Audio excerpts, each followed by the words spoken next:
to boot. But they all loved working with him. He gave you so much of the spirit of what he was trying to get out of you. And only he dared to remain silent when the talkies took over. Chaplin's rejection of sound seemed arrogant, but he knew the tramp could never speak. Charlie Chaplin, from the kid to the gold rush to city lights, discover the great director at work in more rare footage. Unknown Chaplin continues on American Masters. TV worth watching, tonight at 9.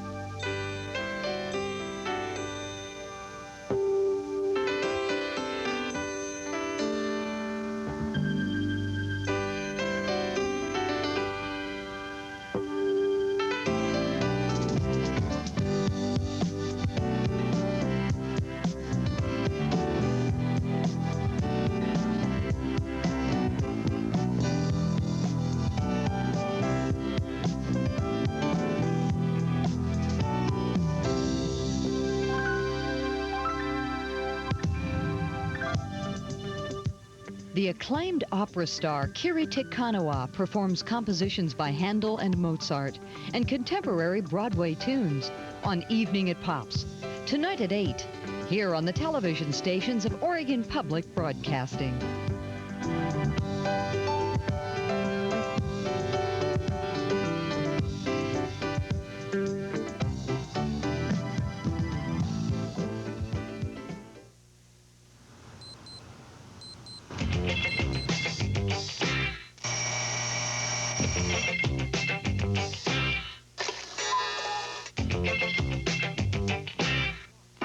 It's 1 o'clock. Time to drop what you're doing, put up your feet, and settle back as Oregon Public Broadcasting presents Summer Cinema. We hope you enjoy this afternoon's film feature.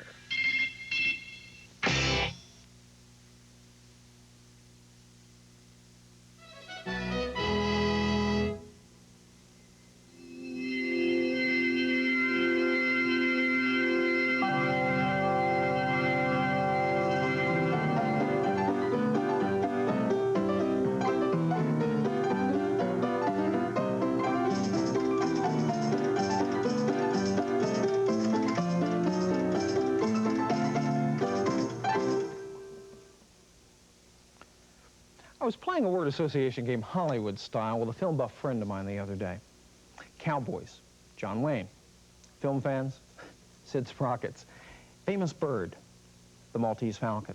And for sensitive English gentlemen, who else but the other man in Gone with the Wind, Leslie Howard.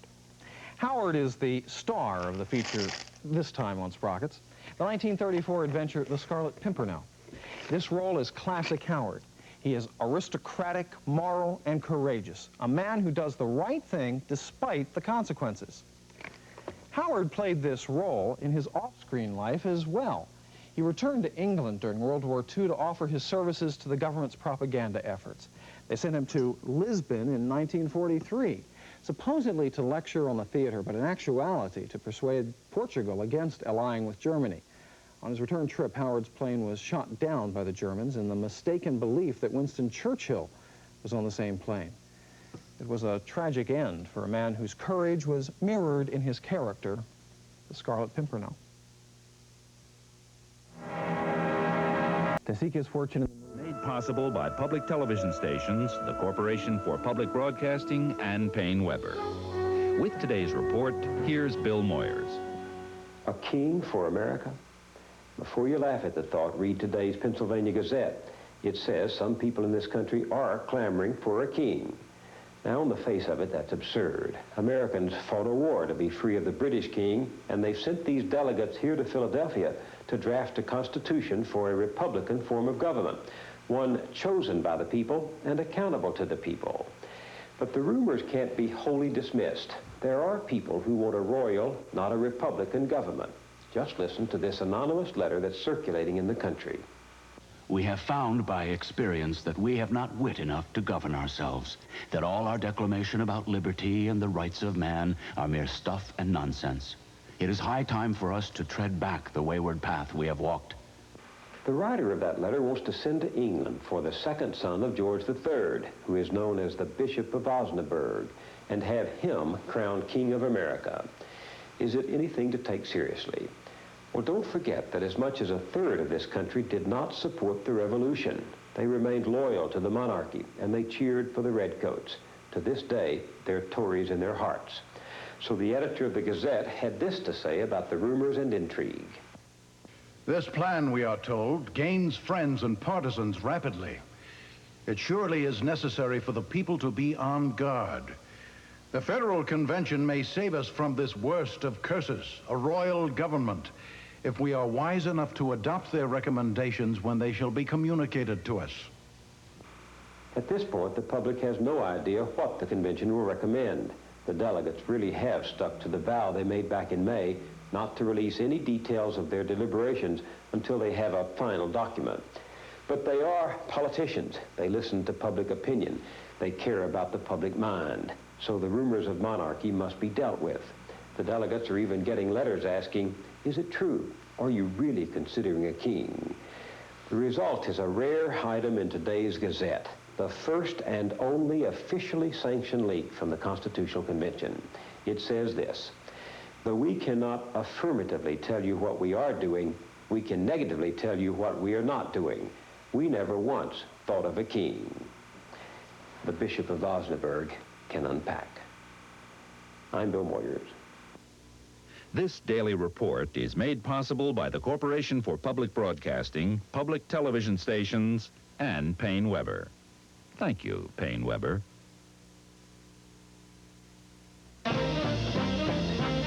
From the spectacular Hollywood Palladium, the songs, the memories, the style, the music of Tommy Dorsey. Join host Mel Torme, Maureen McGovern, Jack Jones, and Buddy Rich in his final musical performance on Sentimental Swing, the music of Tommy Dorsey. A summer festival special, Saturday night at 9. Those of you who regularly support this station know what a great return you get on your relatively modest investment. Over 6,000 hours of unique television programming are yours each year on this station. Now, you know, and I know, that nobody has to support public television. But think of what would happen if you and I got complacent. Over 1/3 of this station's annual budget comes from people like us. So it's up to you and me, all of us, to do our best to keep the best coming our way. During our upcoming Phone Free Festival, we'll be asking for viewer support. If you've never given before, join the enthusiastic 62,000 who regularly support this station. And if you're one of the 62,000, think about increasing your annual pledge to Oregon Public Broadcasting. Remember, it's up to you. Why do 12 million Americans watch the McNeil-Lehrer News Hour? There's a lot of integrity about the show that I appreciate. Robert McNeil, Jim Lehrer, the McNeil-Lehrer News Hour. See the News Hour weeknights at 7. This is Oregon Public Broadcasting.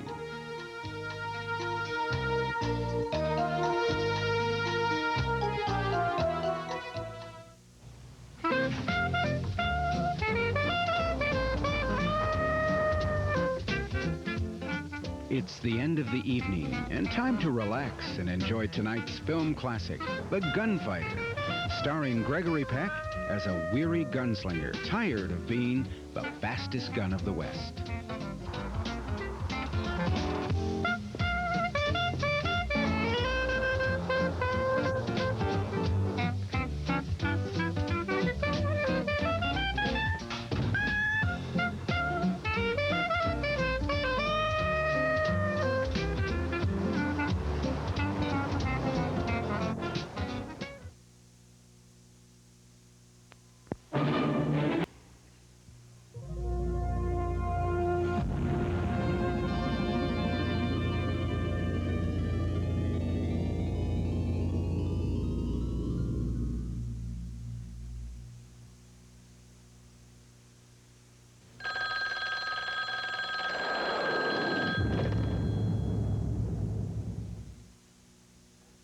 During this year's Phone-Free Festival, we'd like you Oregon Public Broadcasting viewers to join us in thinking about goals.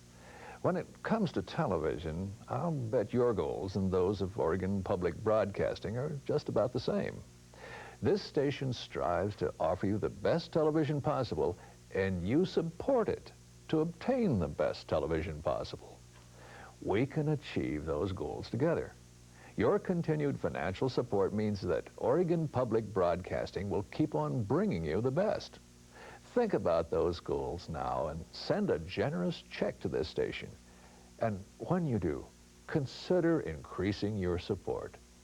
Thank you. TV worth watching. Post Office Box 5787, Portland 97228.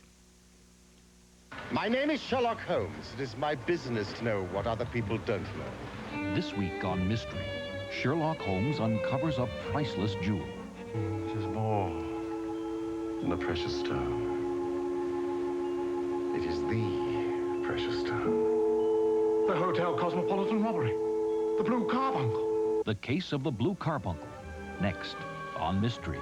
A summer festival special tonight at 9. Isn't that amazing? Isn't that amazing? You have a real Crane, how many times did you raise money there each year? To the best of my recollection, there were 3 attempts in any given year, sir. 3? Yes, sir. And your company used to provide the phone service for those fundraising attempts. Is that your testimony? That was our function, yes, sir. And your company made a profit from those operations, alternately called festivals or pledge drives? Well, there's nothing wrong about free enterprise, Mr. Chairman. The committee does not need your opinion on free enterprise. Admittedly, my clients have in the past raised money 3 times a year. All very legal. But they quit using phones in the summer a few years ago. And did you approve of that idea? Well, no, sir. Our research suggested that without advanced communications logistics coupled with the threat of frequent, long, and obnoxious type telethon-type pledge breaks, festivals, viewers would not be motivated to support public broadcasting. And what does your research suggest now? Well, we fired our researcher, sir. I see. But isn't it true, Mr. Crane, that public television seems to attract support without those obnoxious phones, which, after all, we have prohibited during this so-called summer festival? There's no law against being in the obnoxious business, sir. The only explanation I have is that someone is using unauthorized phones and depositing the proceeds in numbered accounts. Mr. Crane, do you take me for a fool? Oh, no, sir. Just a few lunches, 17 dinners, just a few lunches, 17 dinners, a few trips to that island. There was the Bimini cruise.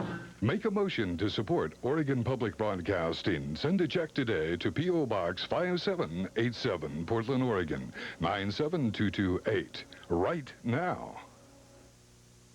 These are the television stations of Oregon Public Broadcasting.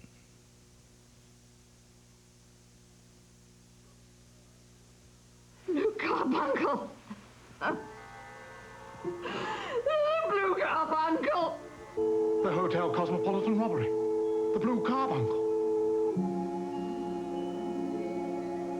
The Blue Carbuncle indeed.